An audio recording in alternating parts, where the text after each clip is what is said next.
Now, I'm in Metro Detroit these days, but still, this is what's just a little bit north of Metro Detroit. And if we got lower starting numbers this year, well, it's a road like this that I might need to go check if I want to find some eggs. Ooh, ooh, ooh, ooh. Already. Look at that. We got an egg right there on that leaf. Oh. Excellent. Little milkweed sap bead there, false egg. Not true, not true. Not going to fool me. Little Michigan snail. That's cool. Oh. Hey, hey, hey. There's an egg. All right, up to 2. I'd love to check all of those, but these guys here, these hurt, and I'm wearing short sleeves. So let's start the episode.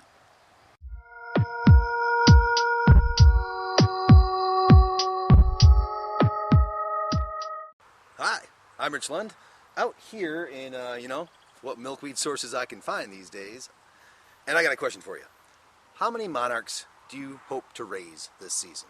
While some of you might already have an answer to that question just ready to go, it's not actually a question I'm looking for the answer to, but more one that I would ask for you to ponder. A question to consider, to think about, and to even question, is it an important one or not? It's a type of question that actually comes my way often enough. How many monarchs did you raise last season? How many are you raising this season? How do the 2 seasons compare? Or sometimes, what's the most number of monarchs that you've actually raised and released in one season? Or even sometimes questions that are really like asking for recommendations. How many monarchs should I try to raise this season? What's a good number? What should be my goal? Now, these are just honest questions and I have no problem answering them. But still, if these questions that are around the idea of how many monarchs, if they're fair to ask, well then it's also fair for me to ask this. Why do you want to know? And it's not a, why do you want to know? But just honestly, why do you want to know? What are you going to use that information for? How is that number going to be interpreted? And also, I can't help but wonder myself, what importance is going to be given to that number, whatever that number is that I reply? When I was first starting to raise some monarch butterflies, taking in eggs and rearing them to adults, upon which I release, before videos were even getting started, I was raising maybe 2 or 4 at a time. By around 2013, I had enough containers, milkweed sources I had found, I could probably rear about 20 at once. Once we moved to a house in the Lansing area that had a screened-in porch, a very convenient place to put some chrysalides, I became curious, what is my actual limit, without ever really finding out. I mean, after all, the only way to find out the limit is for some things to go wrong. So I just wanted to approach close to that, see how it was. That season I reared around, I think it was 326. Don't 100% quote me on that. The records are in some moving boxes that are still downstairs. And those experiences, while I never actually found my limit, I did, I think, get close enough to it. Sanitation was maintained, and that amount of work, I know that they were taxing enough with the amount of work that I was doing. So it's close enough to where I could estimate about what it is. And again, curiosity was satisfied. And in reporting such numbers, whether it be right now or over the years, I really want to make it clear, it's not some sort of like bragging situation. And again, I'm posing the question, are such numbers important? Well, from the standpoint of like quality control reasons, yes, absolutely. I always want to know how many numbers of monarch eggs and caterpillars I'm taking in, so that way I can compare that to how many actually make it to the adult stage and are released. I can do a calculation of my percent success from that and keep an eye on the health of my system. So for those reasons, yeah, absolutely, it's an important number to know. But as a high school science teacher, it is in my nature to want to avoid misconceptions.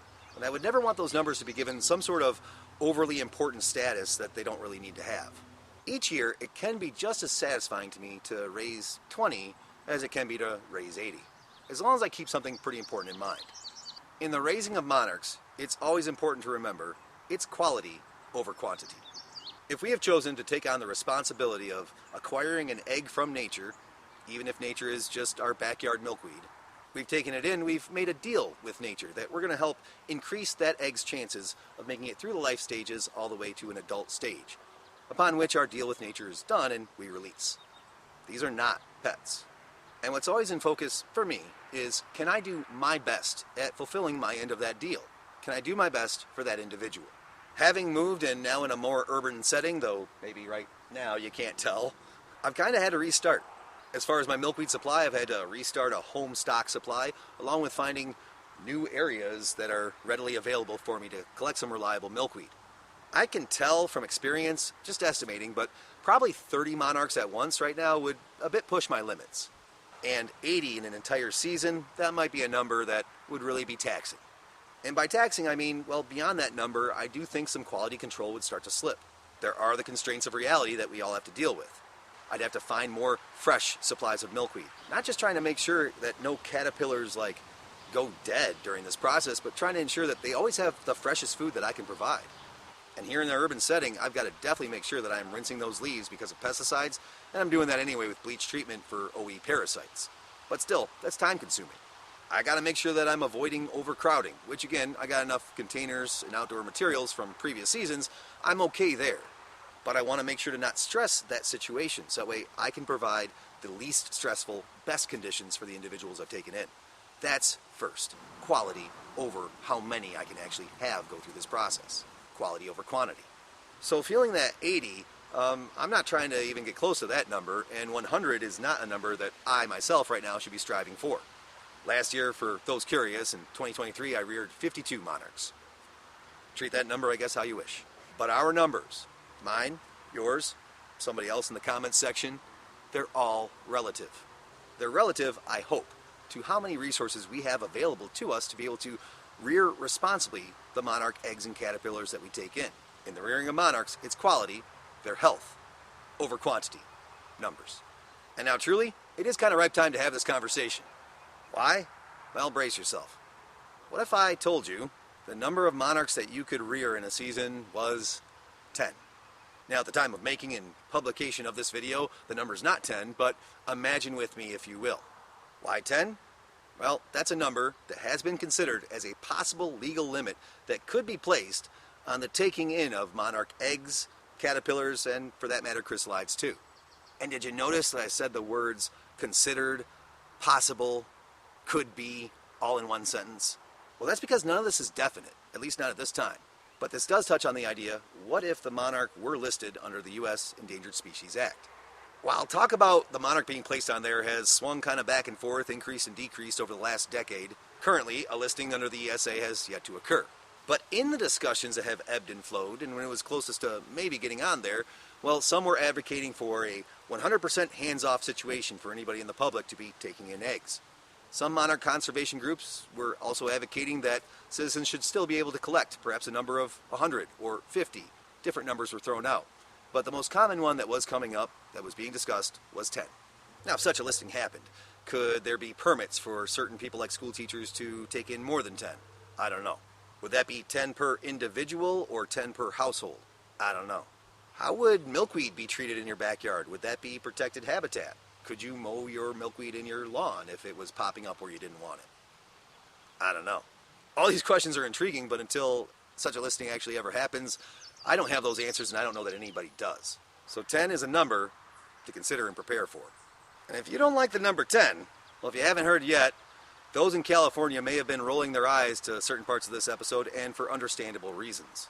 It was not that long ago, it was recently passed for state law in the state of California for monarchs to be considered 100% hands-off. California, my condolences to you. So if you don't like the number 10, well, California has already shown the number might not be 10. The number could be 0. But if I may touch on something that was brought up in the Things to Know First episode, the raising of monarchs, what this series is about, involves essentially two branches of activities. The rearing of monarchs and the planting of milkweed. The rearing of a monarch butterfly, the finding and taking in of an egg from nature, being able to provide for it, care for it, see it through the life stages. It can be a very rewarding experience for both involved, both you and the individual monarch. But let's be clear, that itself is not exactly a conservation effort. It's still awesome, and have we helped that individual? Yes. Enjoy your victory with nature. Celebrate it. Let it warm your heart, tingle where you will. But as mentioned from the very first episode onward, it does not matter how many individuals we raise and release if the next following year they come back to less milkweed instead of more. It's the planting of milkweed. And yes, we can also lump in the planting of pollinator-friendly plants. Those are the conservation efforts. That's the restoration of their habitat. That's what leads to a long-term solution. That's what's actually helping the population. So if we're comfortable reminding ourselves that in raising a Monarchs it's always quality over quantity, well then maybe we're also comfortable adding another little byline to that. The raising of Monarchs, it's quality over quantity and milkweed above all. I'm Rich Lund. Thank you for taking this time to consider and ponder this question with me. And as always, thank you for your interest and your conservation efforts to try to help out the monarch butterfly. I hope your season is going well, and if your numbers are low, keep looking. Again, they're out there. I'm going to kind of finish up my egg hunt here. I'll see you next time.